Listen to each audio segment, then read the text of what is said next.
Hello, everybody. So excited to be here. Today it's going to be just me and myself. So I am so excited to talk about what I have planned for today. I want to talk about commitment. I did go over commitment yesterday from the point of view of myself, but I want to talk about the commitment we all have or made and we were not able to keep up with it, and then we start calling ourselves different names. Then it becomes identity, then it becomes a loop, and then stay stuck. So I want to talk about that today, but before we get started, as you know, we have to talk about coming here and now, because if we're not here and now, then we can't really talk about the things I have planned for today. So my question is, are you here and now? It's so hard to know. So how do we know if we're here? We have to get our mind under our control. Our mind is in our power. It doesn't own us, we own it. And this is something that I discovered close to being on my deathbed. So from that day on, I've been mastering my brain, and I've been teaching others how to master this as well. You can talk to your brain. It doesn't own you, you own it. So to start off, how many times did you think about the past today? Now be honest, because a lot of the times we think, no, I didn't think about past. But if you think about it a little bit longer, deeper, just calm your mind down for a second and think about it. How many times did it pull you over into a past situation? Now, I wish to say that these situations, most of the time could be good things, because in the past we did have a lot of good things also happen to us. Not always everything is not that pleasant, right? There are good memories, but our brain has the tendency to pull us to not the good memories. Most of the time when it does it on its own, it's usually something that you are unhappy about, or you're beating yourself about, or you can't forgive somebody about something, or you cannot forgive yourself about something that happened. So these are the things that your brain goes, you should have done this, you could have done this, why didn't you do this, why didn't you say this, I wish you did this, right? All of these conversations, our brain takes us over there and want to talk about it as if we can recreate it and somehow we can fix it. But you know, and I know, we can't fix the past. Past is a past. It's done. It's over. So why does our brain do that? Because to waste time. Of course it wants to waste time because it has a lot of memory. So it's trying to organize it, and it wants to have some resolution. It wants to have some answers. But it's waste of time, because now and here in this place is where we can create. Unfortunately, going to the past, it doesn't do anything for us. This is why sometimes we say, I procrastinate. Why do we procrastinate? Because we spend a lot of time in the past thinking that something I'm going to do now is going to be the worst. So I'll just think about what I did in the past, right? And I procrastinate. I take my time to do things. So we sometimes even call ourselves lazy. I don't want to do things. I'm not committed. I'm not disciplined, all these things. But that's because we spend most of our time in the past. So if you honestly ask yourself today, how many times were you in the past? Now, if you're in the past, what were you thinking about? Good things? That's okay. If it's anything to do with beating yourself up or beating somebody up, or you should have, could have, would have, should have, all of those things, it's just waste of time. So what can I do with this past? I have to let it go. You have to let it go. Every one of us have to let it go. But before we let it go, most important thing for our brain to close each of these loops and chapters is to take the lessons. Can you extract the lessons from it? Because if you don't take the lessons, guess what? It's going to go back again and play the loop again, read the same chapter again, play the same movie again. You know how boring that is to do it, right? It gets tiring, but it does it, and we go to it and we spend time there. So why not just let it go and take the lessons and then bring the lessons here so you can apply it? Because in this moment, actually, I can use some of those guidance, right? So I don't recreate what I did in the past. I can use that here, but I have to be here. I can't be in the past thinking about it. I have to be here. This is the only place where things can happen. Now, another place that we like to go is the future. Future is beautiful. We should go there because that's where we can set intention. That's where you can set goals, which I don't set, but intentions is what I set. So it's similar to goals, right? So you can set those but then you can't sit there projecting what your future is going to be. And have you ever noticed that when you start doing that, a lot of the time your brain will bring things from the past and say, you know what if this happens again? What if it doesn't go like this? I don't think you should do this because you remember in the past it happened like this. So again, what it's doing is that your brain is projecting into the future what happened in the past. Now the future is so muddy and cloudy, and you cannot create a future. And that's one thing that we don't have, right? As a human, we cannot create our future. It just needs to be blessed, and we just need to release it so that it arrives to us. But we should set intention. I'm not saying don't think about your future. I'm saying set intentions for the future, and you know what you want and where you're headed, because you should know a path to get to where your destination is. But don't plan it as if you have to know every second by second, because your brain will bring the past and then make it very cloudy, and that way you spend a lot of time. What happens is recreating a past in the future.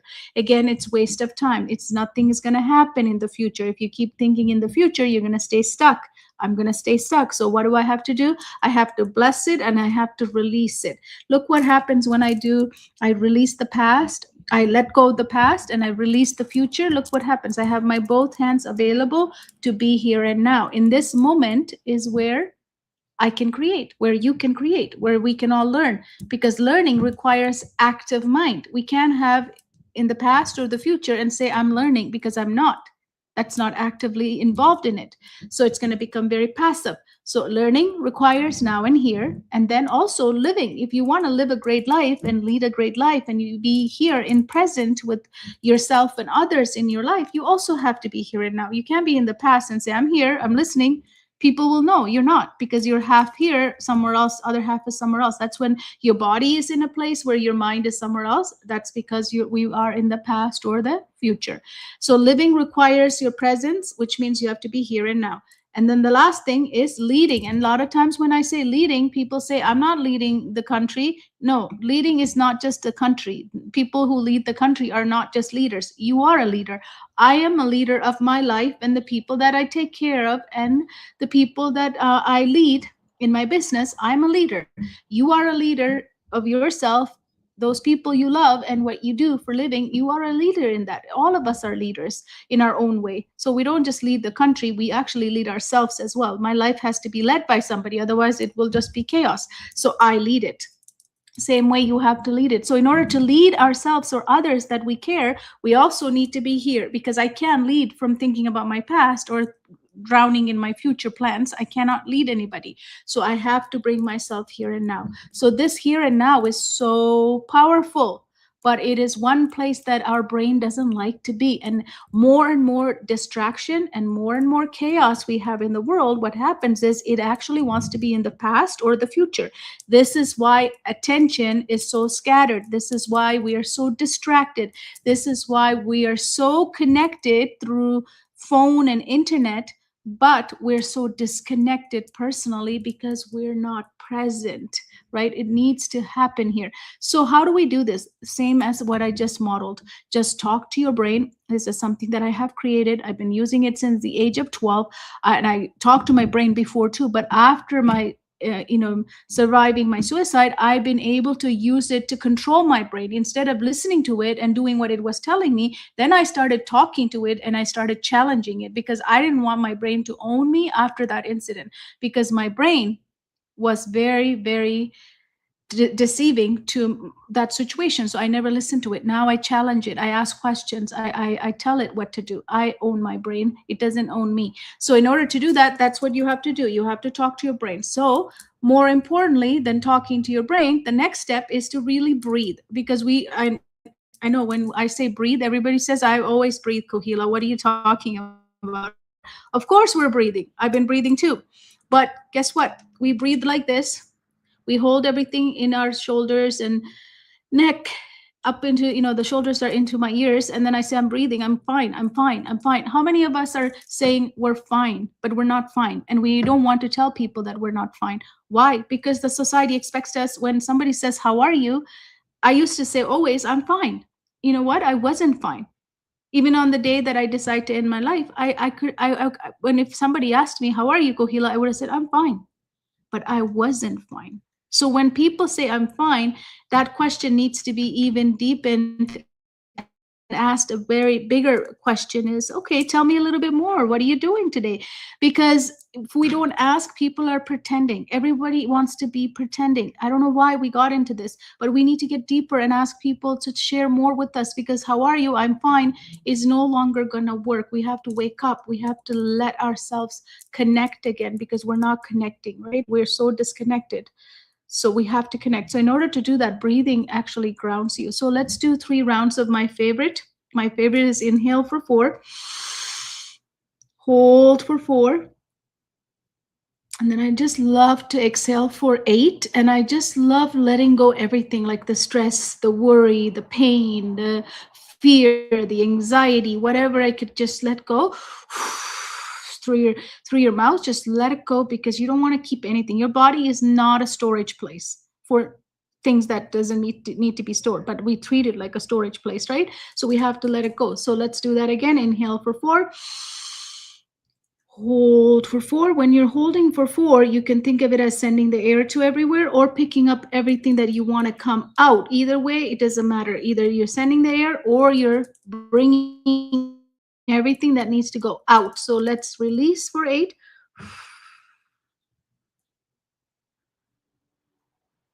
Let's inhale for 4 again. Hold for 4. And then I want you to let go everything. You don't need to keep anything. Don't store anything. Be good to your body and let it go, because we don't need anything in our body. Only good things should stay. The rest of the stress and fear and anxiety, all of it should just release out of our mouth and into the air outside. Don't keep it in your body, because we love to store, right? We love to store it in here. And then we feel our back pain, our neck pain, shoulder pain, so many different pains that we have to feel, because we tend to carry it all in here for some reason, right? Okay, so now we are here. So let's talk about today's topic is commitment. Commitment isn't your problem. Your system is not ready, is because I am a system thinker. I think from the system, and everything I have developed in the human development and in the education, and what I certify my coaches under, is all about systems. We are a biological system. I'm a living system. So how can I just expect to have a positive mindset, growth mindset, and discipline, as if it just shows up? No, there has to be so many variables that this body has to work through in order for me to come up with the positive mindset. In order for me to be disciplined, I have to have certain things that has to happen internally in my systems for my whole biological system to act and have an output of positive mindset. So I don't just get positive mindset. I don't know about you guys, but I used to think positive mindset. I'm like, okay, I'm going to get positive mindset, positive mindset, positive mindset. I thought it was just something that, you just get it by saying, right? Because nobody teaches us. Who has ever taught us that what positive mindset, how do you get there? No, it just says it as it should be happening, and it never happened to me. So today I want to talk about commitment. People keep saying, I just need to be more committed, I need more discipline, I need to stay consistent, but they keep breaking their own words, right? You probably broke your own word too, and you probably didn't stay committed to something, or you didn't stay disciplined to something that you promised yourself, or you didn't stay consistent. So why is that they start off strong? Why is that we all start off strong, but then something happens and then we just stop? You had that moment before? So why are we keep breaking our own words? And it's not like we're not starting, like so many times we start, right? There's so many examples I can come up with. We always start, but why do we stop? What happens? I mean, it felt like I had the discipline. It felt like I wanted to do this. It felt like I had the commitment. It felt like I want what I was committing to. But all of a sudden, we just stop. And I see this all the time. I've been leading adults for the last 5.5 years in building their businesses. It's so exciting when they start. They're so excited to go through it. When it hits that build the business, let's launch, and let's now serve the clients, the real clients, this commitment just falls apart. It's when it's execution and implementation and execution, the commitment just kind of dissolves, right? So it's so shocking for me. So I used to stay so committed to their commitment that for some years ago, I deeply got into depression because I was always successful with all my students, with the younger students and the families. I was always successful. When I started leading adults, it was very different. So I had to relearn my way of committing to people when they cannot stay committed. And I had to look deeper because I'm a system level thinker. So I had to look deeper. So my program now, we don't let anybody go into building their business until they go through 8 weeks, 8 weeks of preparing themselves. And even then, I have to work very closely for them to stay with their commitment when it comes to implementation and execution. Learning, no problem. Everybody is fine with learning. Learning stays fine. But when it comes to implementation and execution, the commitment falls apart. And that's why we assist our clients so much, and we take them through cohort. We have weekly calls, but even then it's hard. So what stops? Internal problems, right? It's always internal systems not in alignment. So when we do this, when we stop, when we make a commitment, we stay strong, and then all of a sudden something stops, what happens? We push harder, right? We try to become more disciplined. We tell ourselves, no, we got to get back to that, schedule I had, or whatever it is, right? And we override ourselves. We don't tend to listen to things, right? Right? Is it working when we do that? No. That's why I don't tell my coaches when I'm leading them, if they ever get stopped in the middle of something, in implementation stage or anything, I don't tell them to push harder. I really get them back into thinking what's going on inside of them. Same for me. If I ever stop, I have to think about what's happening inside of me. Are my systems in alignment? Are they in activation? Can I activate my systems to come to that commitment again? Because if it doesn't come from internal, pushing harder, getting more discipline, I don't even know how to do that without systems being in alignment. It's just not going to work. And you probably all tried it, and you know it doesn't work as well, right? So we've been taught in our education system, in the personal development realm and everywhere, that commitment is a mindset issue, right? You all heard of this, right? It's a mindset issue. You need to have growth mindset. You need to have positive mindset. Then you can stay committed, right? Everybody preach about this. Everybody pumps everyone up about it. Like, come on, get positive mindset. This is how you get commitment in your life, right? I wish to say that it's true. It's not. Commitment is not mental. It's not mental at all. It's not in your mindset.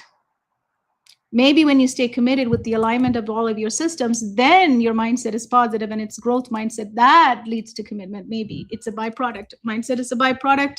Commitment comes from also the system alignment, but it's not a commitment. It's not a mental thing. It's a capacity thing. It's from your capacity to be committed.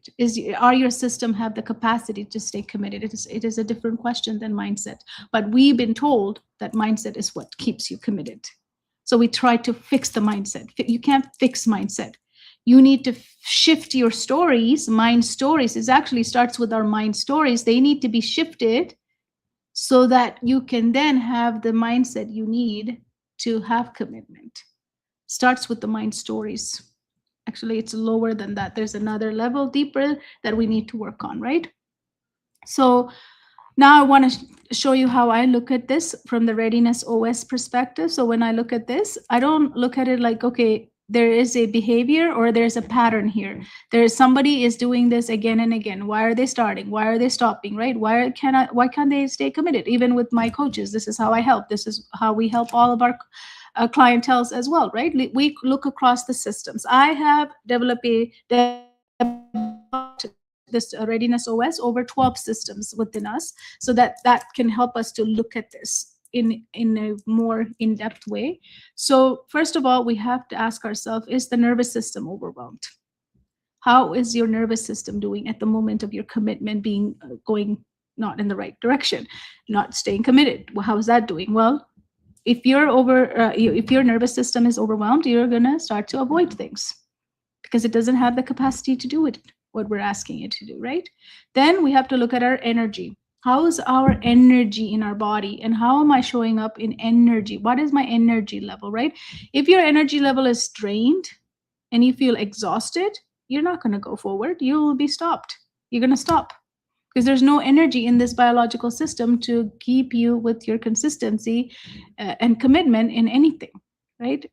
And then we also have our protective system, which is there to protect us. We all have this. And then we need to see if that is activated. Are you in the protective mode? If you are, your commitment is going to be pulled back.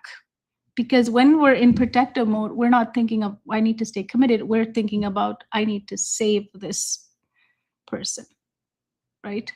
We're in a safety survival mode. So that's not going to happen either. And then we have to look at the environment, because we're a biological system. It's just like any other biological system. The environment is going to be affecting us. It's if it's in a chaotic situation, guess what? You can't sustain it. How many of us feel the environment in the world is in chaos? And if we look at any of those things, how can you stay committed to what you need to do? You're going to get very distracted, very, maybe very, even feel bad and even feel confused, right? So it's not that you're not committed. Your system isn't ready to hold it. That's why it's a capacity issue. It's not that you're not committed. Every one of us can be committed if our system has the capacity to hold it. But if our systems don't have the capacity to hold it, if things are off, then it's not going to happen. So we're always, what's happening in the world between what I have created and what the world says is that we're always looking at this as, I need to work harder to do what I need to do. No, you don't need to work harder. You just need to learn how to get the systems in alignment and act. How do you know how to activate your own system? Then when you do those things, commitment is a byproduct of that. So instead of asking, why can't I stay committed? Here is a better question for you to ask. Instead of asking, why can't I stay committed? Start asking this question. What in my system isn't ready? What in my system isn't ready yet? It's not, I don't have the mindset yet. Yes, it works when you have the mindset.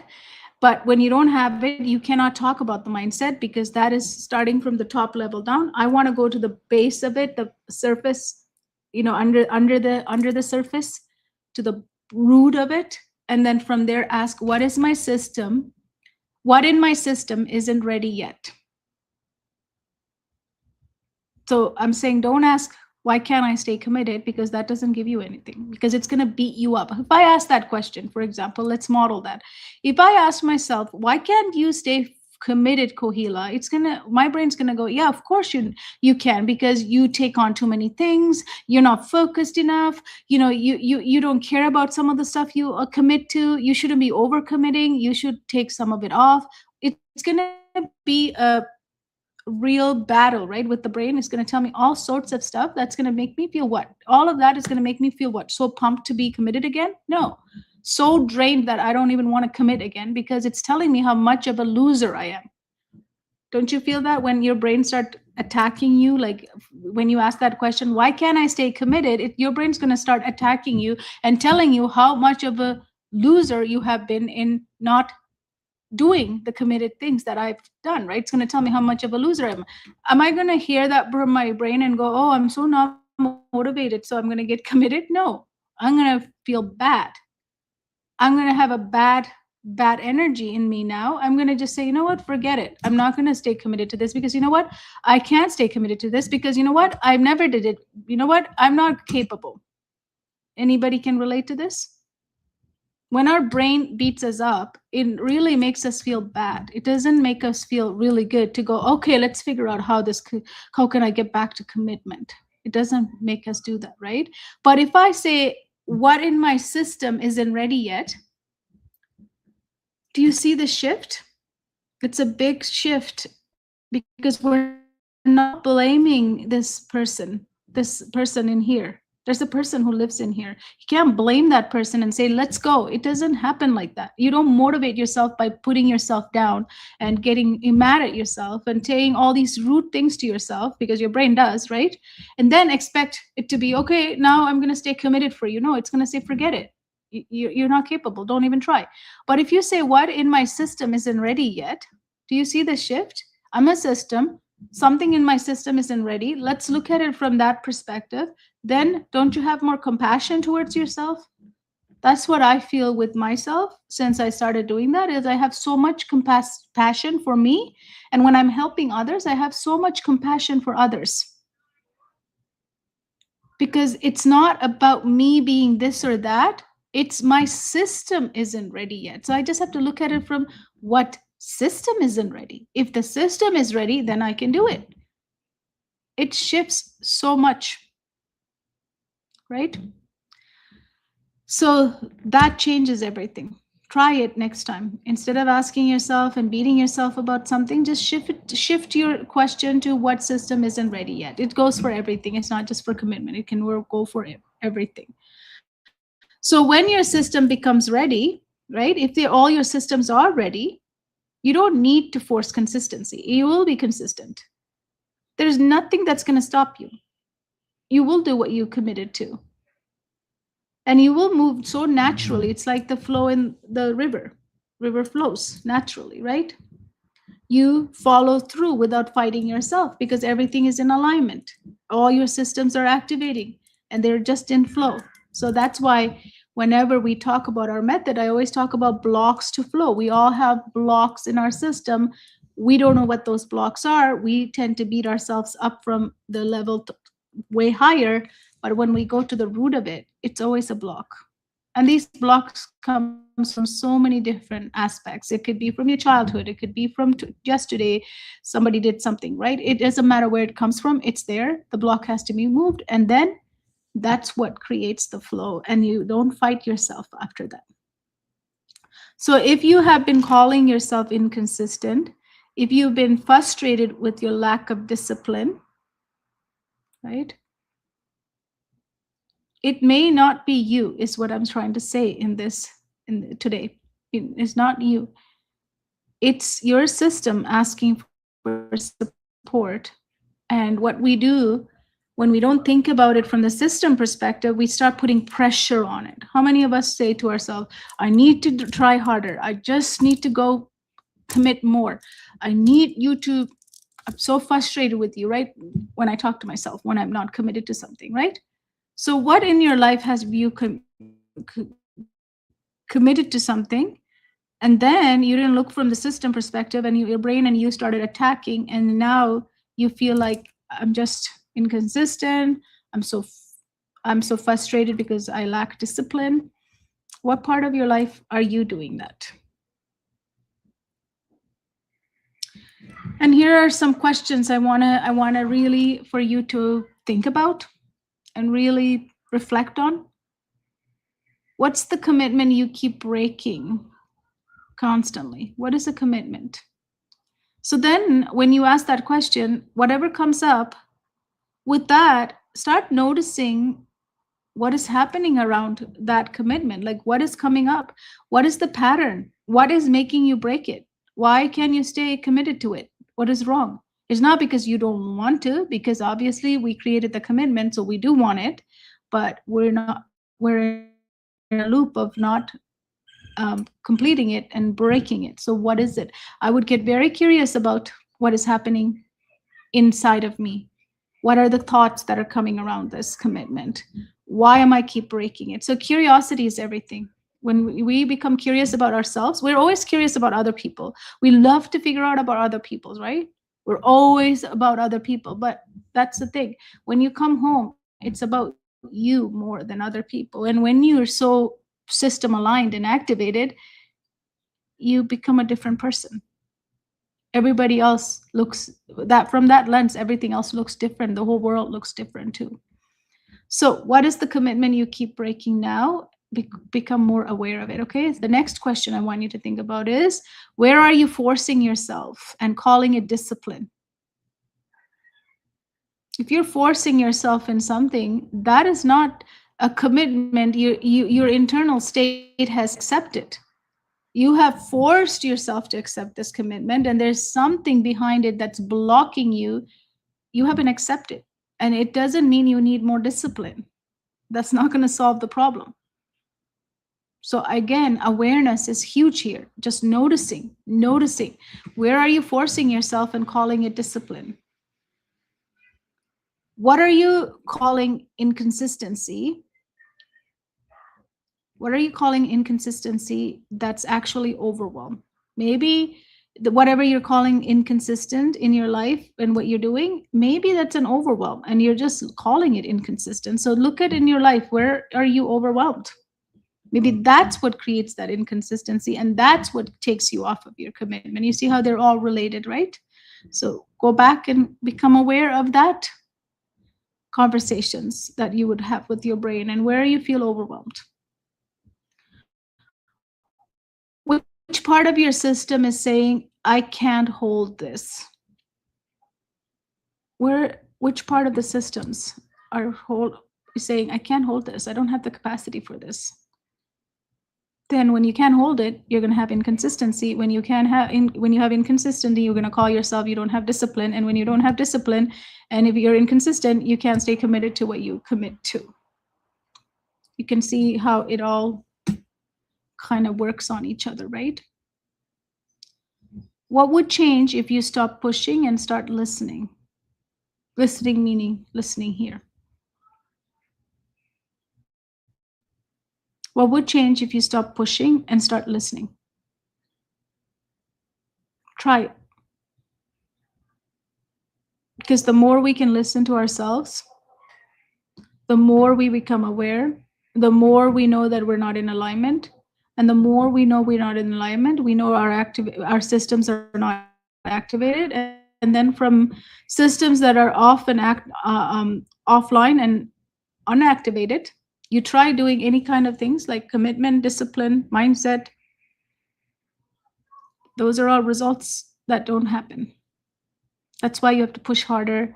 That's why you have to feel like you're working so hard in life. Because life should be happy and fun and easy. But for some reason, it has become so much harder because we keep pushing things. Because we forgot to be home. We're not here. We're outside of our body. Because we are so much distracted. Sometimes we're in the past, sometimes we're in the future, sometimes we're just out into the world where chaos is constant, distraction is nonstop, information overload is unbelievably nonstop, right? So what happens is it's too much to be here. So what are things you can do today to come home to yourself?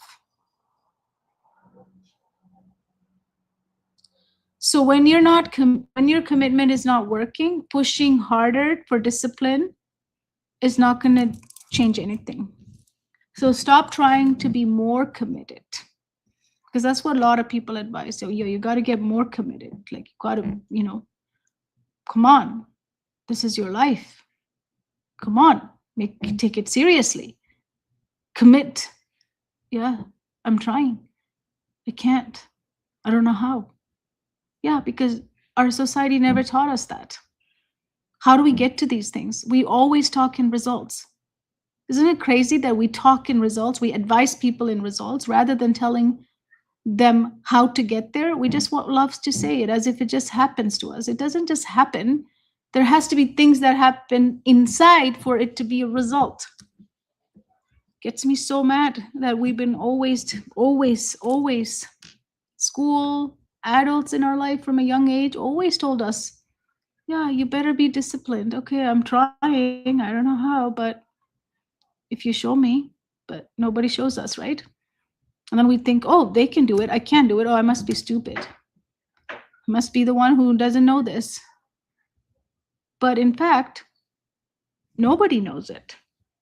Some people push so hard and they master pushing and living so hard that they've mastered discipline, but at a cost, right? That there's always a cost to it. There is always a cost to it. Or some people intuitively, they master their systems. That could be it too. I'm not saying nobody else mastered their systems. They could have, but intuitively, they don't say it because if you ask them, they would never go to the system level to explain it. They would just say, I got up at 6 a.m. and I disciplined myself like this for 60 days. Now I have a habit, and that's how it all works. And I tried doing that. It didn't work for me. Maybe it worked for you, but it never worked for me. Those kind of advices never worked for me. So here's how I want to close today. Answer those questions, become more aware of yourself. If anything, keep breathing so deeply that you come home to yourself, and so that you can become more aware. The more aware you are, the more committed you can become, because that's where commitment starts. So stop trying to be more committed, start becoming more ready. So readiness starts within, doesn't start outside. Awesome. So that's what I want to leave you with today is stop trying to be more committed, start becoming more ready. Ask yourself, is this soul ready? That's the most important thing.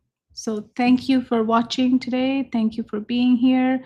I love to get all of your comments. If you're watching me, leave a comment for me. I've been doing these for every single day. I don't stop because I want to share. I want to make sure that you understand anything that we want to accomplish is not outside of you. It's inside of you. And you own your mind. It doesn't own you. These are two things. If we can really master these, your life will be so easy. It will be so enjoyable. It would be so beautiful.